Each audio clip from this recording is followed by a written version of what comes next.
Under the oak tree. Were you taking a stroll, my lady?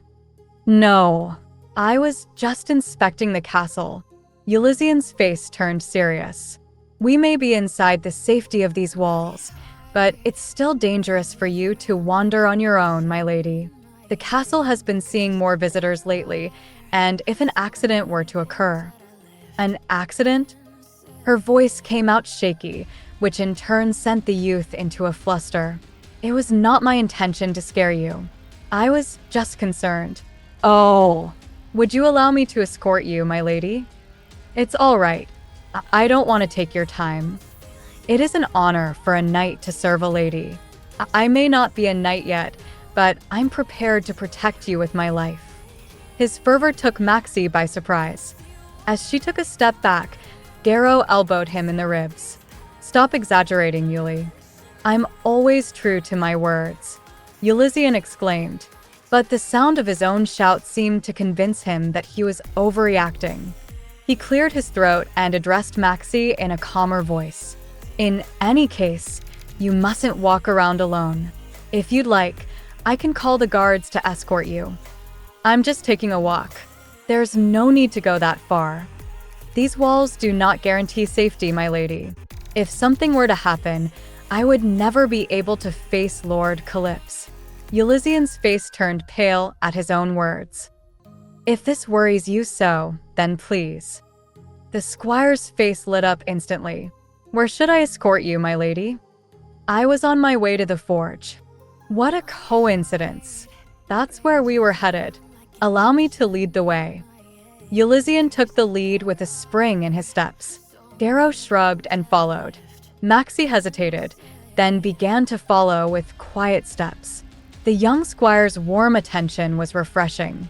They must be 15 years old, or 16 at most. Though Riftan was caring, his manner was brusque. Ruth was sharp-tongued and never minced his words, while the rest of the knights simply ignored her existence. Do you have some special business in the forge? Nothing in particular, but I heard that merchants visit less during winter, and I wanted to see if they needed anything. We were going to the forge because my sword broke during practice, Ulyseon replied cheerfully, pointing at the sword strapped on his belt. It's embarrassing to admit, but this is the second time it's happened this month. The blacksmith scolds me whenever he sees me. He blushed slightly, and Maxi smiled at his candor. His eagerness to please made her a little uncomfortable, but she could see that he was a kind, sincere young man. At this rate, I'll never become a tenth of the knight Sir Riftan is. Not even the tips of his feet. We'll be Remdragon knights next year, Uly. Aren't you setting the bar too low for yourself? Garrow, you don't understand how incredible Sir Riftan is. Forget 1/10. Becoming even 100th of the knight he is would be a notable achievable. Garrow had clearly had enough of his companion's worship of Riftan. Maxi, however, looked pleased. Is Riftan really so accomplished a knight? Accomplished doesn't come close to describing him. Ulyseon looked at her incredulously. Sir Riftan is truly the greatest among knights. He isn't called Wygro's reincarnation for nothing. Only 5 knights in the continent have received that honor, and 2 of them were defeated at his hands. He beat Sir Ulyseon of Lividon during a sword fighting competition 6 years ago, and Sir Leon of Osiria not long ago. Maxi smiled uncertainly. She had heard the name of the Temple Knights commander on several occasions, but she had had little idea of his renown or of Riftan's for having defeated such a man. I decided to become a knight after seeing Sir Riftan's swordsmanship in a competition. I've admired him ever since. I see, whispered Maxi, unsure of how she should react. Ulyseon frowned at her lukewarm reaction. It seems you're unfamiliar with your husband's greatness, my lady. I do know. He felled the dragon. He was a great knight even before the dragon campaign. Have you ever seen him wield a sword, my lady? Of course I have. I saw him fighting off monsters. She trailed off, unsure that she could claim to have seen anything. The first time, she had fainted, and the second time, everything was over before she realized what had transpired. Reluctant to give the impression that she knew nothing about her own husband, she filled the gaps in her memory with embellishments. I saw Riftan cutting a full-grown giant in half. I saw it with my own eyes. 10 giants attacked us, and he got rid of them all in the blink of an eye. In truth, she could not remember how many monsters there had been, but she stubbornly maintained her pretense, certain that there had been no fewer than 10. 2 pairs of eyes began to sparkle in awe. 10 giant ogres. Did he really? What an incredible tale. Could you tell us more? Maxi flinched. She could tell from the Squires' eager faces that they expected an epic tale, but she had already said too much to admit the truth. She desperately racked her brain for heroic tales that bards had told. We were in the carriage when we heard a ferocious roar. It was terribly loud, loud enough to tear the sky asunder. I thought the sky had come crashing down. I stood paralyzed, but Riftan jumped off the carriage, sword ready in hand. He moved so fast, I didn't even see him draw it. No one can beat Sir Riftan at drawing swords. Ulyseon exclaimed excitedly. His enemies spurt blood from necks before they've even seen his blade flash. The nightmare-inducing scene was but a delightful tale to the youths. Maxi found this unsettling, but she carried on. There were 10 giants as big as this castle. All the knights drew their swords, and Riftan led the attack. He swung his sword at the biggest giant, and with a flash of light, she squinted, trying to remember. What was it that Ulyseon had said? The monster's head rolled onto the ground, and it started spurting blood from its neck. Of course, Sir Riftan's blade aura can even cut through dragon's breath. Ulyseon interjected excitedly. A mere ogre is nothing. With shining eyes, the Squires waited for her to continue. They showed no sign of frustration at her stuttering. Their enthusiasm fueled her excitement, and she began to swing an imaginary sword. Seeing its Kaken slain, another giant let out a deafening roar. It swung a club as thick as this tree at Riftan, but Riftan jumped high like an eagle taking flight and dodged the blow. She smiled inwardly, commending her own choice of words. The giant was too slow and struck the ground with its club. The earth shook with every blow. She swung her arms and pretended to strike the ground. The Squires tensed their shoulders expectantly. Maxi, who had never seen anyone so engrossed by her words, grew even more exhilarated. Riftan brandished his sword again. A sudden flash, and the ogre's arm dropped to the ground, sliced clean like a sausage. And blood. Having noticed that the youth's eyes sparkled with renewed excitement at each mention of blood, she raised her arms and began to shout dramatically. Blood poured down like rain when the giant shook its severed stump. A rain of black blood. And it took us half a day to wash that blood off us. Maxi stopped flailing her arms and froze when she heard that voice. Maxi turned around to see Ruth crouching under a tree, scraping moss from between the roots. What is he doing here? Everyone's armor and clothes were all stained black. I half thought we'd have to change the name of our order from the Remdragon Knights to the Black Dragon Knights.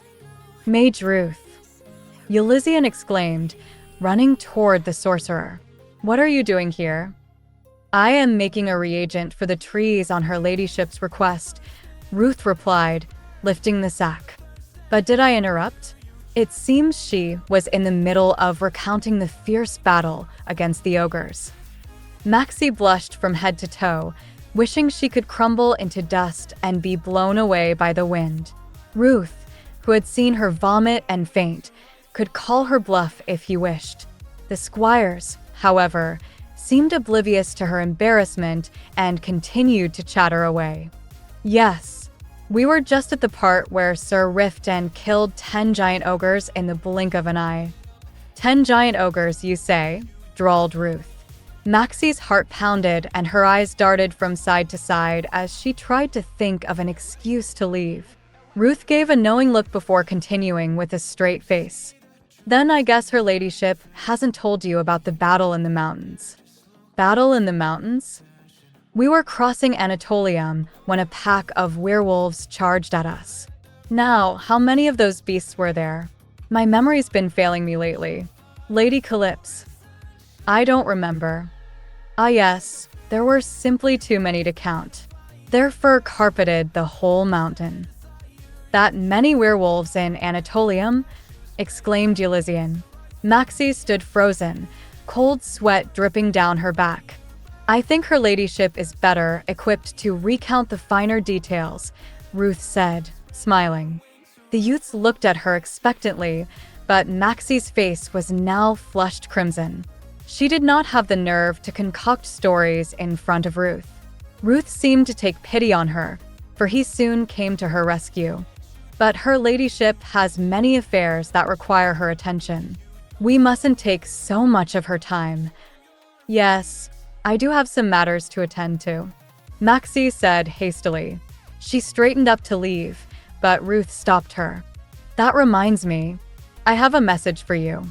Your tale was so enchanting that I forgot I had news for you, my lady. News? She looked at him distrustfully, half expecting him to start mocking her. Ruth, however, simply pulled out and unfolded a small piece of parchment. Sir Riftan used the magical device at the royal palace to send this letter to my tower. He plans to leave the capital as soon as the victory celebration is over.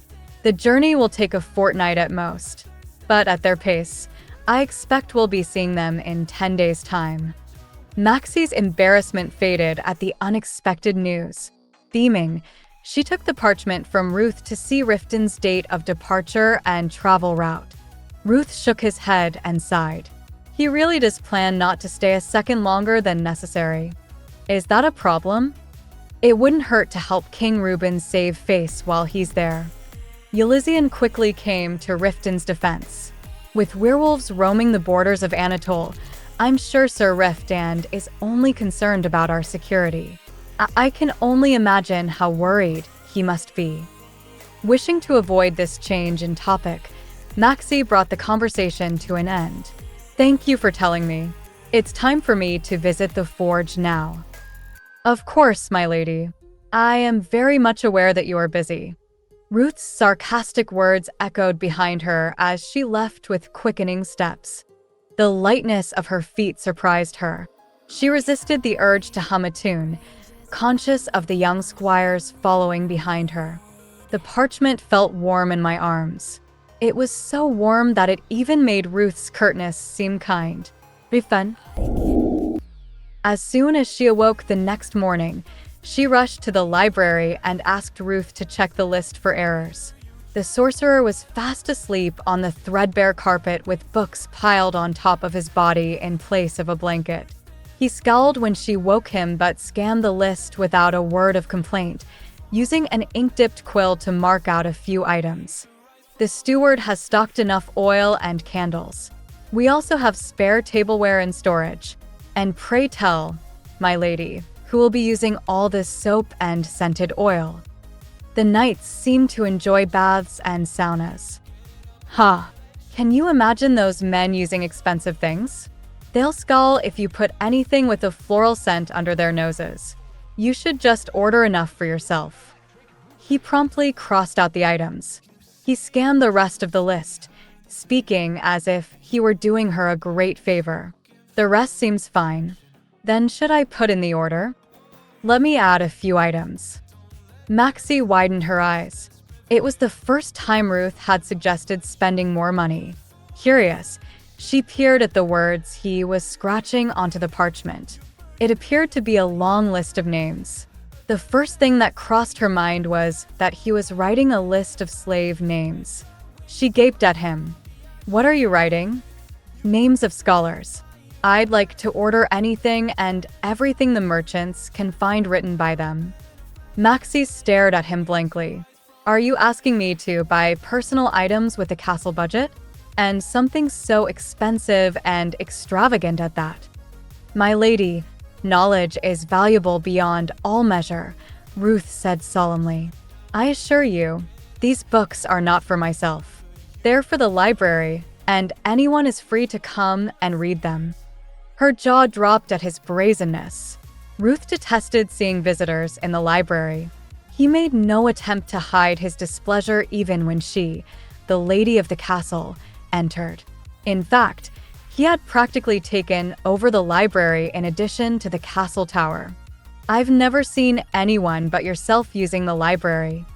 I'm sure more people will use it in the future, he said matter-of-factly.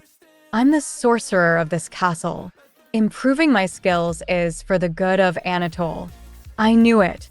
You're ordering these books for yourself. And these books aren't even books of magic. And how would you know that, my lady? I spent 22 years in a library. Even I know the names of philosophers like Gerald or Kay Kazaham. Ruth's blue-gray eyes shook. It was a clear sign that the books had nothing to do with magic. Maxi smiled triumphantly. Give me that list. You said there would be road construction next year. We can't afford all these books. My lady, Ruth cried, a hint of desperation in his voice. Aren't you worried that your future child will grow up to be nothing but a sword-swinging fool? It was Maxi's turn to be shaken. Her face turned red as if someone had poured scalding water over her head. She could almost feel steam rising from her head. Child, what on earth are you talking about? It's only natural that a child should be born between a man and his wife. Unless Sir Riftan leaves for yet another campaign, it'll be a year or two at most before we hear the first cries of a child in this castle. Child. Heat prickled her eyes. She tried to cool her burning cheeks with her hands, her heart racing at the thought of holding a baby in her arms. Surely you want to raise your child to be clever and wise? But the child hasn't even been born. It'll be too late by then. Children need knowledge to grow. You must prepare a good environment for them in advance. Her distracted state provided Ruth with an opening to scribble down a purchase list. Knowledge is more precious than gold, my lady. There, all done. After filling nearly 5 full lines with his requests, he returned the parchment to her with a satisfied look. Maxi took it reluctantly. The young squires caught 4 ochree in the mountain stream at dawn. They'll soon be ready if you head down to the kitchen. Ochree live in fresh mountain streams, which gives them their soft, rich texture. There's nothing as delicious as a freshly caught ochree grilled over charcoal. Maxi felt her mouth water. Though the meals at Calyp's castle were always scrumptious, they were decidedly meat-heavy. Despite Anatole's proximity to the sea, Maxi had never seen seafood on the table. Her stomach growled at the prospect of sinking her teeth into juicy, freshly grilled fish. But the squires caught those fish. It isn't right for me to. They say they caught them for you, my lady. They'll be thrilled if you join them. She nodded, though not without a slight blush. She rushed out of the banquet hall, eager to try the delicacy, and made her way to the kitchen. When she poked her head into the kitchen, she saw that the 2 young squires had skewered 4 fish the length of an adult man's arm above the drain and were busy filleting the creatures. Next to them, the cook was sweating profusely as he looked on anxiously. Young masters, please allow me. I insist. It's fine, said Ulyseon merrily, his tone entirely at odds with the carnage in his hands. We need to know what cutting into a live creature is like after all. It's part of our training. Just beside him, Garrow was collecting fish blood in a bucket that had been placed under the creature's severed tails. Uly, I bled this one out. Give it here. I'll carve that one too. I cannot let you do such lowly work, the cook insisted. Quiet. As I said, this is part of our training. That's right. This fish is going on the ladies' table. Can't let a servant handle them. But why did we get fish, of all things? A fox or a stag would make for a better gift. Garrow, how could you even think of hurting such magnificent creatures? Garrow shook his head. Are you saying this fish here met an untimely death because it's ugly? It had the misfortune of being both ugly on the outside and tasty on the inside, quipped Ulyseon. Maxi hesitated by the entrance. She had not expected to witness such a scene. Feeling sickened by the sight of the half-sliced fish, she turned quietly to leave. But just at that moment, Garrow, who had been stretching his neck left and right, happened to lock eyes with her. She froze in place. He grinned brightly and waved. Good morning, Lady Calypso. My lady. Ulyseon wagged his hands like a dog's tail. Maxi waved back feebly. Good morning. You're just in time. We caught these to thank you for the exciting tale you told us yesterday. This is the tastiest fish in all of Whedon. We'll have them on the table in no time, said Garrow, lopping off a head. Maxi watched as the head fell onto the floor and rolled away, its tongue peeking out of a half-open mouth and its eyes staring at her in resentment. Maxi had to stop herself from gagging as she nodded. She quickly turned around to leave, but Ulyseon began to address her cheerfully. My lady, would you tell us more about the fight against the werewolves while you wait? Uly, she might not like the sight of all this blood. Don't be ridiculous, Garrow. Her ladyship is brave. She watched a fountain of blood spurt out of a giant ogre. She's the wife of the most valiant knight of the land. Ulyseon looked at her expectantly, waiting for her to back his words. Maxi forced a smile. Of course. This is nothing to me. See? Oi, bring a chair for our lady. She was trapped. She looked on as the servants brought in a chair, dreading the prospect of spinning a gory tale as the Squires disemboweled their catch. Holding back tears, she perched herself on the edge of the chair. Please tell us about how Sir Riftan fought in that battle, my lady. Ulyseon turned to her, drying his hands on a piece of white cloth. Maxi forced a smile again.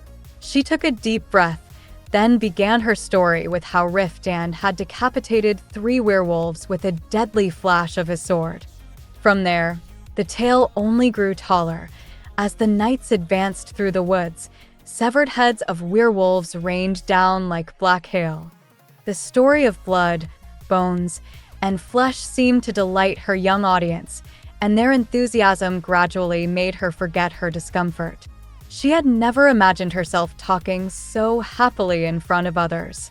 Just as the story was nearing its end, the cook interrupted. The marinade is ready, young master. Garrow insisted on eating the fish straight off the grill instead of waiting for it to be served in the dining hall, and so Maxi and the Squires found themselves sitting around a small table in the kitchen corner. Fresh salad and grilled okra were soon set before them. Maxi sliced off a piece of steaming fish and brought it to her lips. The soft flesh, sweet from the marinade, melted in her mouth. Her eyes went round. It's delicious. Of course, nothing can compare to freshly caught okra in the fall. Though the fish was soft, it managed to retain its texture, and it did not have a hint of fishy odor. In the blink of an eye, she finished 2 large fillets. Meanwhile, Ulyseon and Garrow were already finishing their 3rd serving. She helped herself to a 3rd slice and ate it with the crunchy salad. It's really delicious. We're pleased to hear that you like it, said Ulyseon, who had devoured his food with astounding speed. We'll catch another good one for you, my lady. Maxi smiled back, grateful for his kindness. I look forward to it.